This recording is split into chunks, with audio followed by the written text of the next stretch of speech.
Hello, this is Anil Kumar from Back to the Bible radio broadcast. On today's program, we continue our series with Dr. Neufeld entitled Skillful Living. Studying the subject of wisdom, focusing on Proverbs chapter 3, verses 1 to 12. Let us read Proverbs chapter 3, verses 1 to 12.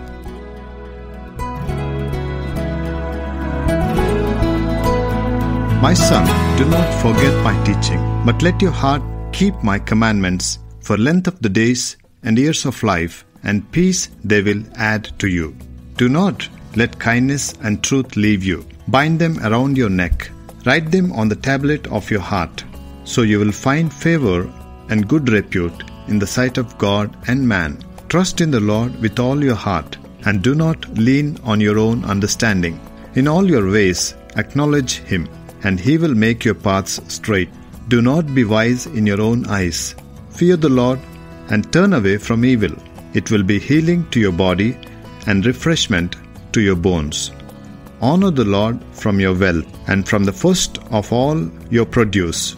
So your barns will be filled with plenty, and your vats will overflow with new wine. My son, do not reject the discipline of the Lord, or loathe His reproof. For whom the Lord loves, He reproves, even as a father corrects the son in whom He delights. We will examine the theme of counting on God. So let's go back to the Bible with Dr. John Neufeld.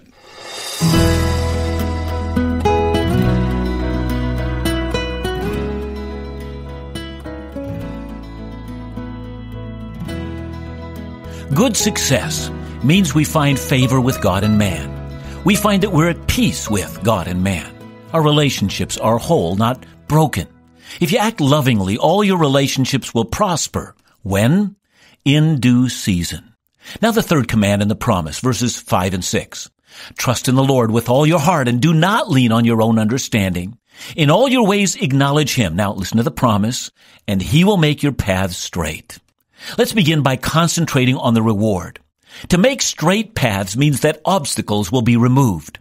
If God makes your path straight, He will go before you in the path of life. He will remove things that could and would make you stumble, things that would harm you. Many unforeseen difficulties will be removed from your path long before you even get there. You won't even know that they were there. God will already have gone there before you. I wonder how many harmful things there might have been, things we have been unaware of, but things that God in grace and mercy has saved us from. Diseases, financial harm, accidents, people who wanted to harm us. And we weren't even aware that these things never showed up because God made our paths straight. Do you want that? Sure you do. How can you get that? The answer is that we must trust in Him with all our heart and lean not on our own understanding. The passage doesn't mean that we never use our intellect. Of course we do. The entire book of Proverbs teaches us how to make reasonable decisions that lead to long-term good consequences.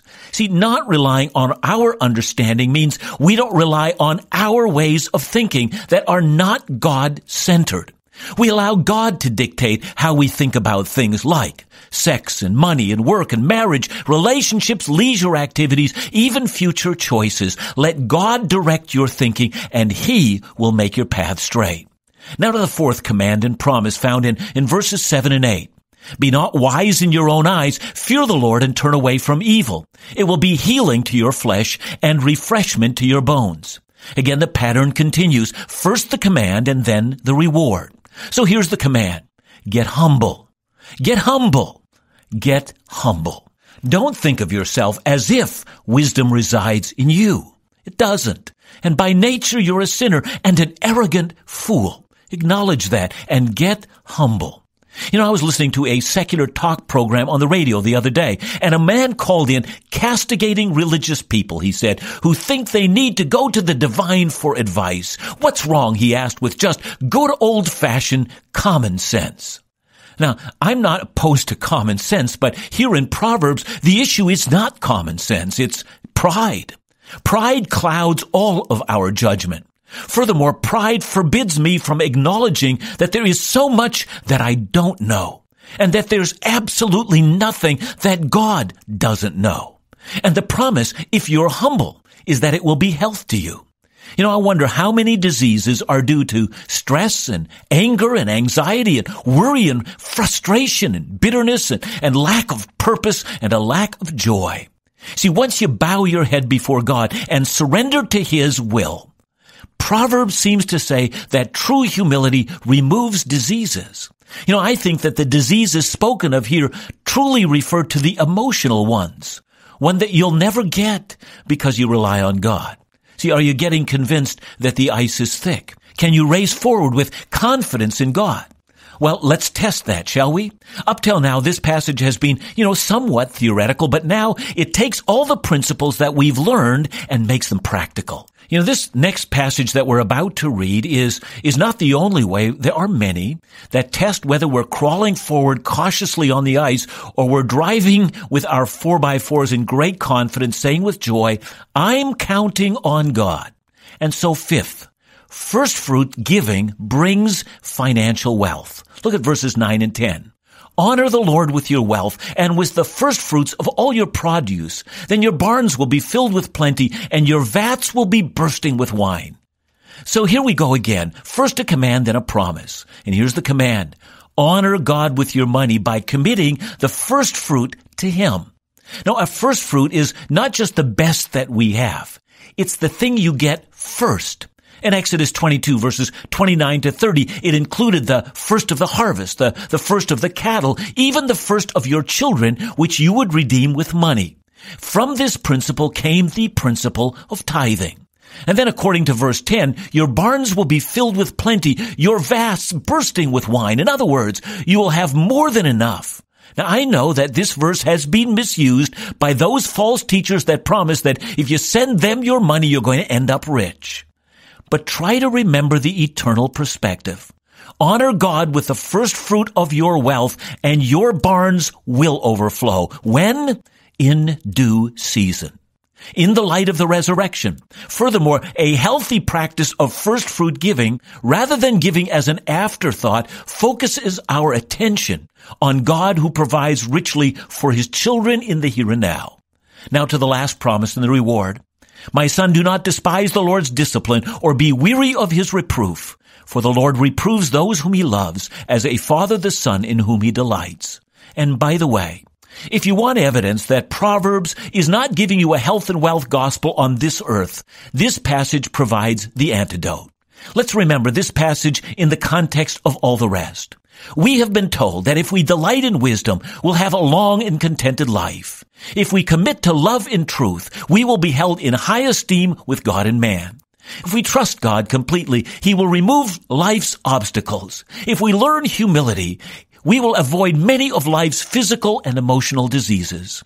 If we practice first fruit giving, we will gain financial wealth, and now we learn that God will correct and discipline us, and the command is that we should not despise this, but welcome God's correction in our lives. And the promise? Well, here the promise is not directly stated, but it is implied. The Father delights in you and has made you the object of His eternal delight. When I was 13 years old and I was in grade 8, I moved into high school and I had an English teacher whom I believed was the coolest man that had ever been created. We never had exams in his class. He never provided us with homework. Indeed, he replaced all our desks with couches and we would sit and interact with each other. And I know you guessed it, I was raised in the late 1960s, and I remember when marks were handed out, my teacher asked me what kind of mark I wanted, and he gave me the mark I wanted. I loved that class until the day it was announced he'd been fired. Well, the entire school had a riot. That riot was eventually quelled, and the next week we were all back at school. I remember walking into my English class. The couches had vanished into thin air and the desks had made a comeback. Our new teacher stood at the front of the class and he didn't smile. His demeanor shocked the whole class, and his body language and the way he handled himself told us all that this was not a man to be trifled with.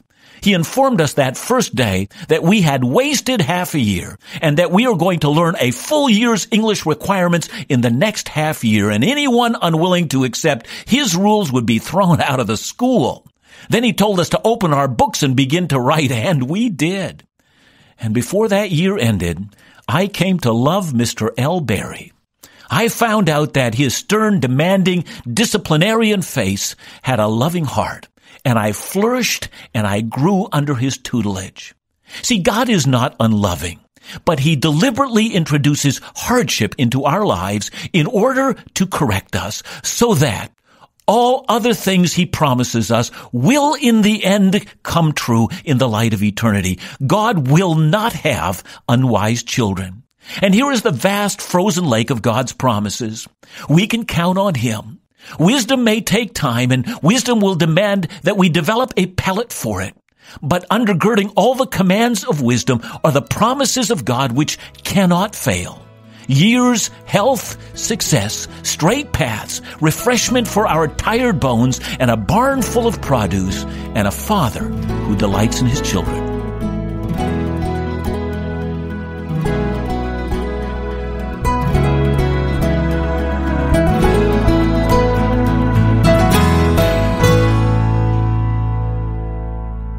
If you want to discover what the pursuit of wisdom means in every part of our lives, then this passage in Proverbs 3 is a great start. Getting wisdom doesn't necessarily promise us health and wealth, but God does promise that we will lead long and fulfilling lives in good times and even in the bad.